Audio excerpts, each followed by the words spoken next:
आयुर्वेद और एलोपैथ दोनों में कौन बेहतर है, यह विवाद तो दशकों से चलता आ रहा है। जहां कोई यह बताने की कोशिश कर रहा है कि आयुर्वेदिक मेडिसिन एलोपैथिक मेडिसिन से ज़्यादा कारगर है, या फिर कोई यह बताने में लगा है कि एलोपैथिक दवा आयुर्वेदिक दवा से ज़्यादा बेहतर है। इन सब विवादों को सुनकर मुझे यकीन है कि आपके जहन में कभी न कभी तो यह प्रश्न ज़रूर उमड़ा होगा कि दोनों चिकित्सा प्रणाली में से कौन बेहतर है, हमारे देश का आयुर्वेद या विदेश में जन्मा एलोपैथ। अर्थात हमें कौन सी चिकित्सा प्रणाली पे भरोसा करना चाहिए। लेकिन किसी भी चीज़ को सही या गलत कहने से पहले उस चीज़ को बारीकी से जानना बहुत ज़रूरी है। तो आइए हम इन दोनों चिकित्सा प्रणालियों को गहराई से समझते हैं। तो सबसे पहले शुरू करते हैं आयुर्वेद से। अगर हम बात करें आयुर्वेद की, तो यह चिकित्सा प्रणाली भारत की ही नहीं बल्कि पूरे विश्व की सबसे प्राचीन चिकित्सा प्रणालियों में से एक मानी जाती है, जिसकी उत्पत्ति करीब 5000 साल पहले भारत के दक्षिण भाग में हुई थी। यही कारण है कि दक्षिण में स्थित केरल को आयुर्वेद का घर माना जाता है। आयुर्वेद दो शब्दों से मिलकर बना है, आयुर और वेद। आयुर का मतलब होता है आयु और वेद का मतलब होता है ज्ञान। अगर सरल भाषा में कहें तो आयु बढ़ाने वाला ज्ञान। अगर हम आयुर्वेद के प्राचीन हस्तलिखित ग्रंथों की बात करें, जिसे अंग्रेजी में मैन्युस्क्रिप्ट कहा जाता है, जो कि हर ऐतिहासिक चीज़ का लिखित प्रमाण होता है, तो आयुर्वेद का सबसे पहले जिक्र चारक नामक ऋषि ने अपनी पुस्तक चारक संहिता में आयुर्वेद का विस्तार से वर्णन किया था। इस किताब के पन्ने तार के पेड़ से बने थे। शोधकर्ताओं के अनुसार इस पुस्तक में कुल 120 अध्याय हैं, जो कि मुख्य तौर पर यह बताते हैं कि प्राकृतिक चीज़ें जैसे जड़ी बूटियाँ अर्थात कुछ खास तरह के पेड़ पौधे औषधिक गुणों से भरपूर होते हैं, जो कि बड़ी से बड़ी बीमारी को जड़ से ख़त्म करने की क्षमता रखते हैं। आयुर्वेद मुख्य तौर पर हिंदू संस्कृति पर आधारित है, इसलिए हिंदू पौराणिक कथाओं में भी इसका वर्णन देखने को मिलता है। हिंदू पौराणिक मान्यताओं के अनुसार आयुर्वेद का श्रेय देवताओं के चिकित्सक धन्वंतरी नामक एक व्यक्ति को दिया जाता है, जिसके बारे में यह मान्यता है कि उन्होंने यह ज्ञान ब्रह्मा जी से प्राप्त किया था। फिर देवों ने यह ज्ञान ऋषियों को तथा ऋषियों ने अपने शिष्यों को दिया था। लेकिन असल मुद्दा यह है कि कैसे आयुर्वेद बीमारियों का इलाज कर पाता है, यह वैज्ञानिक दृष्टिकोण से कितना सही और कितना गलत है, अर्थात आयुर्वेद किन सिद्धांतों पर चलता है। अगर अंग्रेजी में कहें तो यह किन फंडामेंटल्स पर काम करता है, इसके बारे में हम वीडियो में आगे बात करेंगे। लेकिन उससे पहले हम एलोपैथी को भी थोड़ा समझ लेते हैं।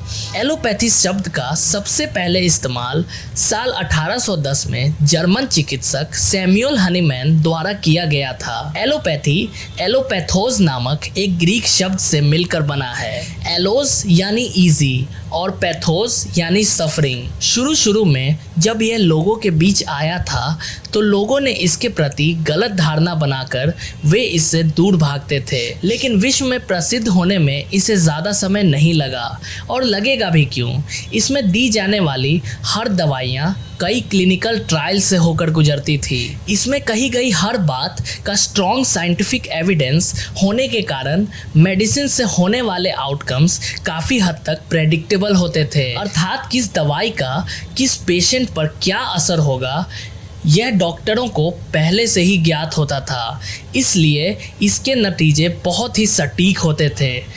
यह इसके विश्व भर में लोकप्रिय होने का मुख्य कारण भी था। अब हमने एलोपैथी को थोड़ा बहुत जान ही लिया है, तो अब हम बात करते हैं कि आयुर्वेद किन प्रिंसिपल्स पर काम करता है। आयुर्वेद का सिद्धांत 5 मूल तत्वों पर आधारित है: आकाश, वायु, अग्नि, जल और धरती। बाद में इन 5 तत्वों को ऋषियों ने 3 प्रकार में बांटा, जिन्हें आयुर्वेद की भाषा में दोष कहा जाता है। अंतरिक्ष और वायु के संयोजन को वात कहते हैं, अग्नि और जल के मिश्रण को पित्त कहते हैं, और धरती और पानी का एक संयोजन कफ कहलाता है। वात शरीर के संचार और गति को संचालित करता है, पित्त शरीर के तापमान तथा पाचन क्रिया और शरीर के अन्य मुख्य क्रियाओं को निर्धारित करता है, जबकि कफ शरीर के संरचना से संबंधित है। आयुर्वेद हमें प्रकृति के अनुसार जीवन जीने की सलाह देता है। आयुर्वेद के अनुसार निरोगी काया यानी निरोगी शरीर जिसके पास है वही इस दुनिया का सबसे सुखी व्यक्ति है। अगर हम साइड इफेक्ट्स की बात करें तो आयुर्वेदिक मेडिसिन बिल्कुल नेचुरल सोर्सेज से आते हैं, इसलिए इसके साइड इफेक्ट्स बिल्कुल ना के बराबर हैं। इसके विपरीत एलोपैथिक दवाओं के लॉन्ग टर्म साइड इफेक्ट्स देखने को मिलते हैं। लेकिन इसका मतलब ये कतई नहीं है कि एलोपैथी बेकार है। बहुत सारे ऐसे केसेस हैं जहां आयुर्वेद से बात नहीं बनती, जैसे इमरजेंसी केसेस जहां पेशेंट की हालत बहुत क्रिटिकल होती है। वहां एलोपैथी के सिद्धांतों से ही पेशेंट की जान बचाई जाती है, क्योंकि ऐसे केसेस में पेशेंट की हर गतिविधियों को मॉनिटर करना पड़ता है, जो कि अभी आयुर्वेद में मुमकिन नहीं है। आयुर्वेद का सिद्धांत हमें यह बताता है कि रोगों से कैसे बचा जाए और एक स्वस्थ जीवन कैसे जिया जाए। लेकिन गंभीर बीमारी अर्थात सीरियस केसेस जैसे मेजर एक्सीडेंट, हार्ट अटैक, इन मामलों में आयुर्वेद अभी एलोपैथी जितना कारगर नहीं है। मेरे हिसाब से आयुर्वेद और एलोपैथ किसी को भी नीचा दिखाना या किसी को बेकार कहना एक मूर्खता भरा निर्णय है। दोनों के अपने फायदे हैं। दोनों का उद्देश्य लोगों की जिंदगी को बेहतर बनाना है तथा आपको रोग मुक्त करना है। हमें स्वस्थ जीवन के लिए आयुर्वेद के सिद्धांतों का पालन करना चाहिए, और अगर हम किसी कारणवश किसी बीमारी के चपेट में आ जाते हैं तो हम एलोपैथी का भी सहारा ले सकते हैं, अर्थात हमें दोनों का लाभ उठाना चाहिए। आशा करता हूँ कि आपको इस वीडियो में कुछ नया सीखने को मिला होगा। तो मिलते हैं नेक्स्ट वीडियो में।